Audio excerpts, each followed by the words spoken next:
Good morning. My name is Karen Hurley, and welcome to the Recovery Experience podcast.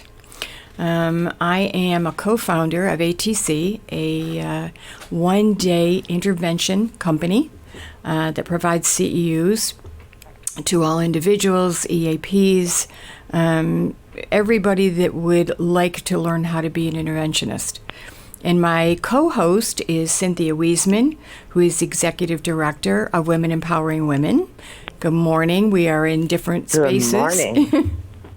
Good morning, Karen. Pleasure to be here. Yes. Any way we can do this, it's just a good thing that we're doing. Tell us a little. So Women Empowering, right. Yes, I'm going to. Women Empowering Women, I'm a co-founder of that as well. We are a nonprofit founded because of an overdose.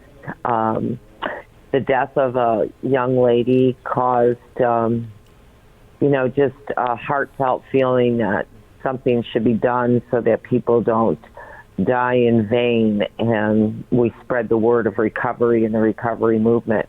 So we're committed to helping people get their education in recovery, as well as provide a GAP program, which is a method that we utilize when people get out of treatment. We help mentor them and give them direction when they're in halfway, before they really get, I would say, a solid footing in recovery, because your first year can be dangerous trying to treat a fatal disease like we have. Exactly. And it's scary when the substance is removed and you don't really know what to do. Don't have enough experience at living in recovery. It's scary. So we're there to provide assistance and help and guidance through a program of helping them get connected with themselves, the community, and really a higher power. One of the reasons that you and I connected in the very beginning when we first met each other is that our missions were similar. We were both concerned about all the people that we lose. And I've lost family members. You have. We've all, many of us have. Yes. It's devastating. The family's devastated. We're devastated. And of course, I'm in recovery. I have been a long time. And I remember what it was like. It was so hard to get sober and clean. And so I love the program you put together. Like ATC's mission, the more we can educate, the better. That's how we met, through education.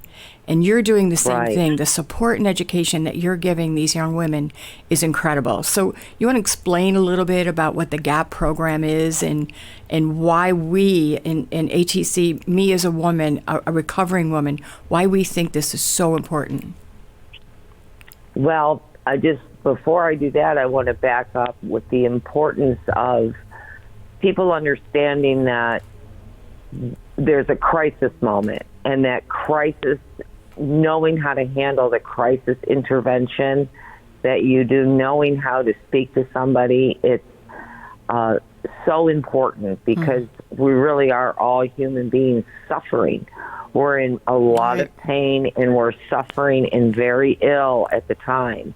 So knowing how to turn that around for a possible opportunity for somebody to get the help they need is a skill set that you're teaching that is so valuable to every single person around. Thank you. That I value that, and that's what I was also attracted to. Not only the first responders, but I think what GAP's aim is that I was in the sober home business for a while and experienced So when I came in, what they call was done. I didn't have a solution. I didn't know how to do it. I didn't have any answers, but I was also at that point where there was really no other option for me. I was losing relationships, particularly my children, that was the unacceptable fact for me. That was not going to happen. And being told I need help, I was at that point where I followed directions. But so many times when I witness young people and older people, but particularly the younger generation coming in, they have a skill set that is not there, that is required. So when you come in, so what GAP aims to do is to take a look at the whole spectrum of recovery. It's not just about going to meetings or getting a sponsor. It's about learning. Life is difficult, and learning how to navigate adulthood is not easy for any single person at any single age.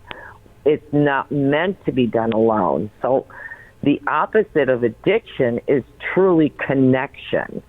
And we're in a state of complete disconnect when we come into recovery. It's a lonely place to be, and not knowing how to find a job, or not knowing what my skills might be, not knowing how really a creative human being I am and how valuable I am. I have no self-esteem.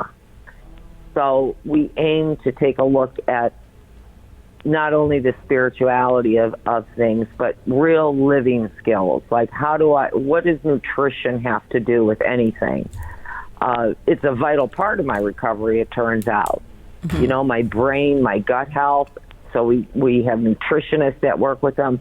We need outside help as well. So we provide therapy for the people for a period of time. Personal trainer, supplements. You're an expert in that aspect that our brains aren't right. That's right. I mean, we have to face that we're really not all there physically, emotionally, or mentally in our brain. We have a mental illness that needs to be treated. The substance is a mere symptom of what's going on. It was always preceded by a mental health issue, which has something to do with my brain. That's correct. And how I am treating my brain, how well am I taking care of my brain, is a vital, important part of that. So we need to be educated. It's all about educating them more than just the fellowship and a 12-step program, hopefully. When I totally agree. When my co-founder Scott Jones and I had the idea, we've both been program directors, former therapists many years ago, but when we had the idea of how do we make a difference in this opioid epidemic, and he always talks about that all the trillions of dollars that have been put into the epidemic, and it's worse. So, you know, our feeling is like yours, and that's why we connected, is we're going to have to change this grassroots. We're going to have to educate people. We're going to have to talk to people where they're at. We're going to have to talk to people that don't want to be talked to.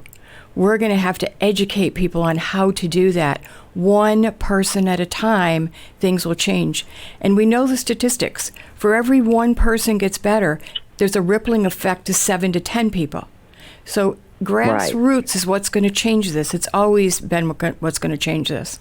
You know, my background is in biochemistry, and I worked with a physician for many, many years. And, you know, if we don't fix our brains, my brain got fixed or I wouldn't be here today. That was my missing piece. We all have a piece. And if we find out what our missing piece is, then we get to be okay. But we cannot do this alone. I so agree with you. You know, people coming into any program, I don't care what program you decide to come into, 12-step is one of the best, but there's many ways for people to get sober and clean. The idea is, how do you do that with people when you don't trust anybody? How do you do all those pieces when you look around and you're not sure where to go? You need someone to take your hand, someone to help you. I love this GAP program, and that was the reason that we formed ATC, so that we could train as many people as possible. Well, true. In the training of people, we know how to treat people. That's really what it is, how to treat people. And not trusting is a very good issue that you bring up, because we don't trust anybody when we come into the rooms. And that's primarily, I found, because I can't really trust myself. Mm-hmm. I am myself not trustworthy because I've ended up here, that like this is not where I wanted to be. So my own decisions have not been well enough to trust. So I just need one person who can meet me where I'm at. And that is what you train people to do, to meet them where they're at, so that I do take that hand, even if it's to the hospital, even if it's to the room, no matter who it is, if it's a family member, a employer, a cop, doesn't matter. Doesn't matter. One person to treat me properly where I'm at, I begin to trust that person, and eventually I become trustworthy, and my circle gets a little larger because I can figure out who to trust and who not to trust, because I now have my own integrity back. And even before that, there's been, if you go back, as we were growing up, many grew up in alcoholic families, many did not, but there were things going on that we lost trust in, and especially women. Yeah. Women lost trust and didn't know where to turn or who to turn to, right. and then when you come into the program and you meet people that are meaningful and they try, and everybody tries to help you, and there are programs to help you, but you don't know where to choose, and that's where I think you come in. That's where we come in. We teach you how to look for symptoms of what to do and how to do it, and how right. to treat another human being. Every single human being deserves to be treated with respect. Everyone. And I think what happens is with this opiate crisis is relapse is not a requirement, but it is part of a journey. Mm-hmm. Okay, there's many people that have tried and tried and tried again. They know that my life I'm getting hopeless. I feel hopeless.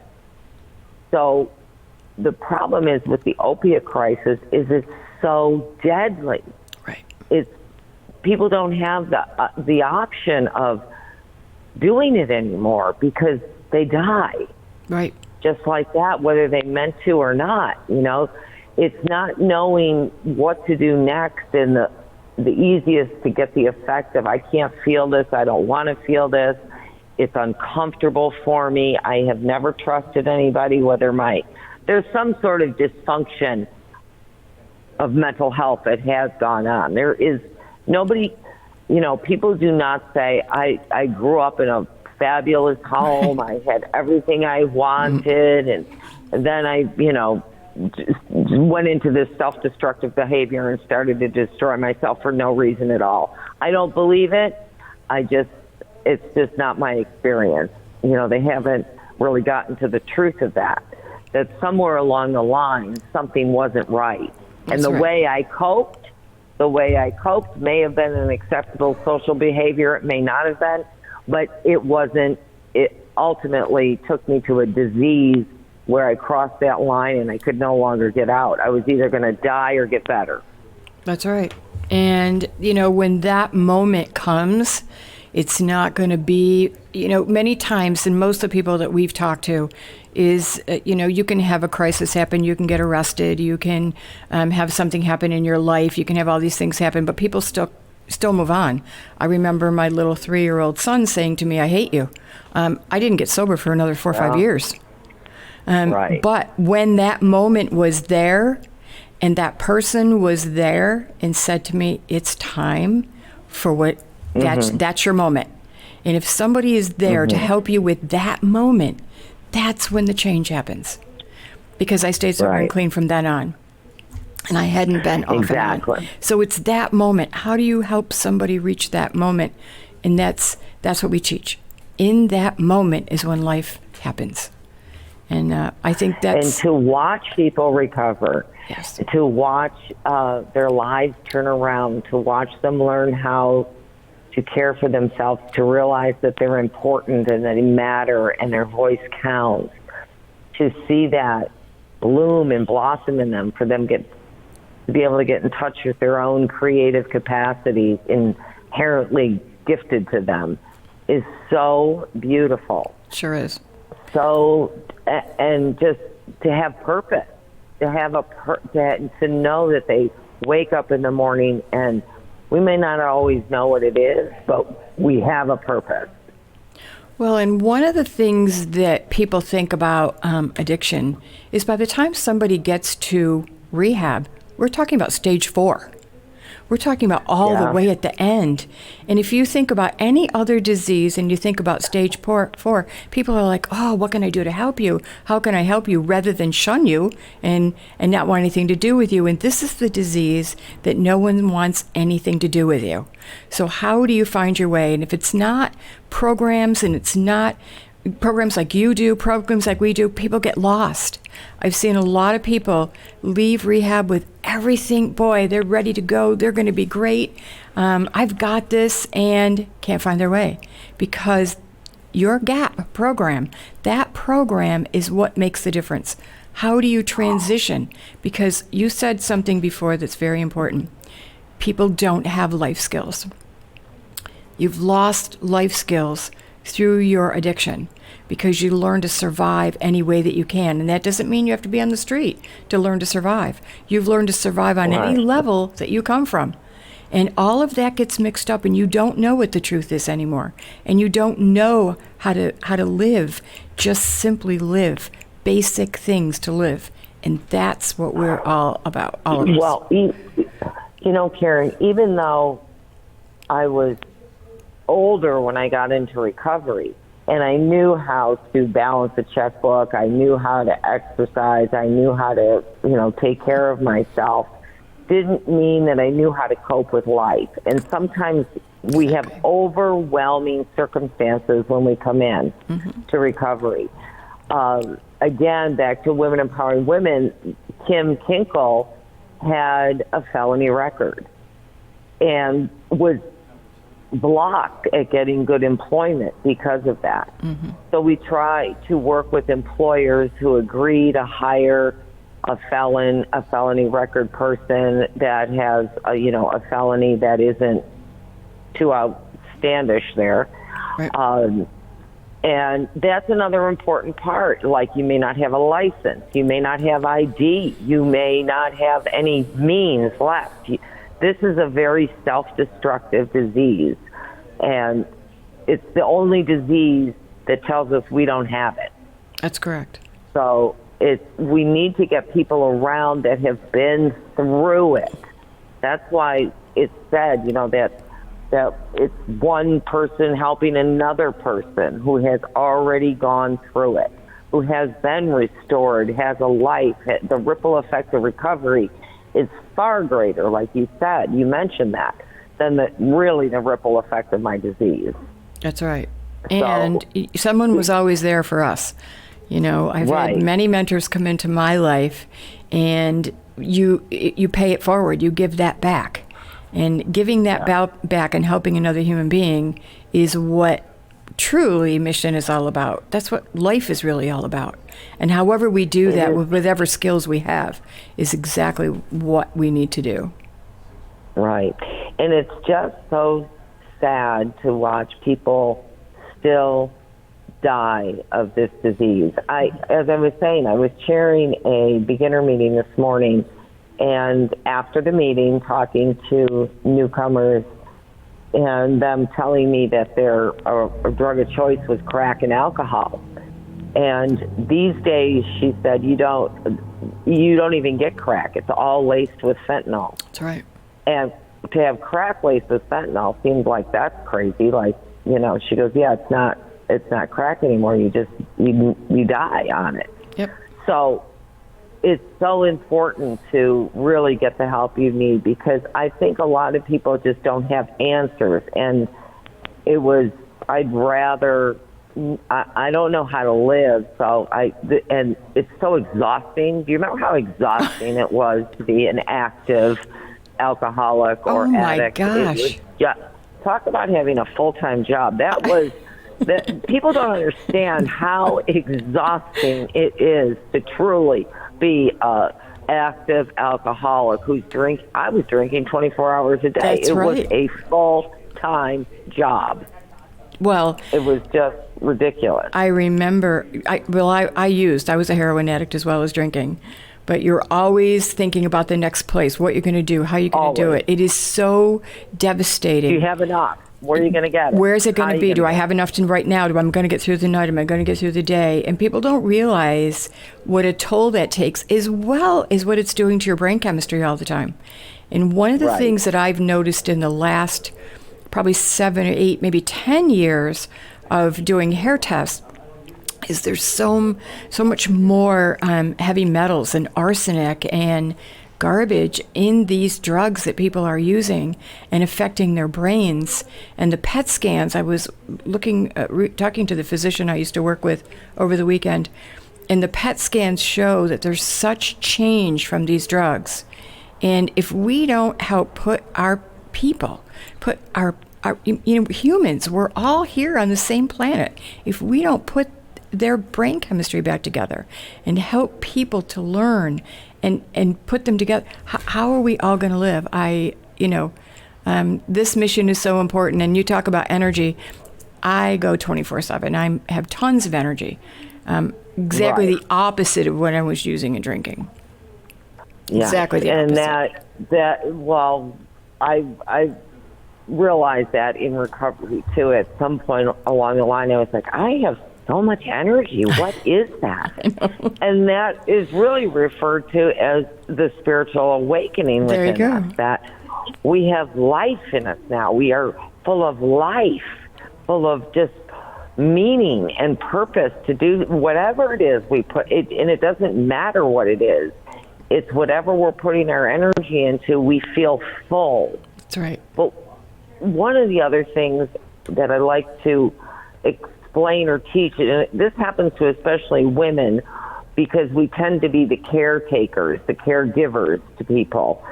Whether we've raised children, it's our family, it's, we're the ones who are the main nurturer, maybe, we're preparing the meals, taking care of things, is that we cannot continuously give from a cup that is not overflowing. True. That I have to take care of my own self first, Absolutely. and then I can give back to others. And that means fully understanding where is my mental health, where is my physical health, and where am I nutritionally. Because if I eat wrong, it will affect how I perform. Oh, yes. It'll affect my attitude. Oh, yes. And when I don't have a good attitude, it's going to come out, and you're going to be the receiver of it, Right. And everybody gets to be the receiver of it, because what's happened is I really haven't taken care of me. That's And right. I never knew that. That's right. And I have to be gently persuaded, because I don't even like me. You know what I mean? That we have to learn to embrace whoever we are, because I can't be Karen Hurley. Right? I don't want to be another person. No. I just want to learn how to be me. Exactly right. So one of the things Yeah. maybe as we begin to wind down here, one of the things maybe we could talk about in our next show, we'll talk about more about nutrition. We'll talk about the things Yes. that we do on a daily basis to take care of ourselves. We'll talk about when you don't have a good day and your attitude is really bad, you might want to look at yesterday and what your day was. And we can talk Right. about how that affects you the very next day. If you're really tired, what did you do the day before? How did you eat? What did you do? We can talk about that, and I think that would be a great show. I do too. Okay, so we'll plan our next show. This show will go up on Facebook and YouTube, and we're honored. I'm honored to work with you. I'm so grateful that you are my friend. I'm grateful that we have the same mission and we're moving forward. And so from ATC and from Women Empowering Women, it's time to say goodbye and hope you all have a great day. Thank you so much, Karen. Appreciate you. Thank you. Appreciate you too.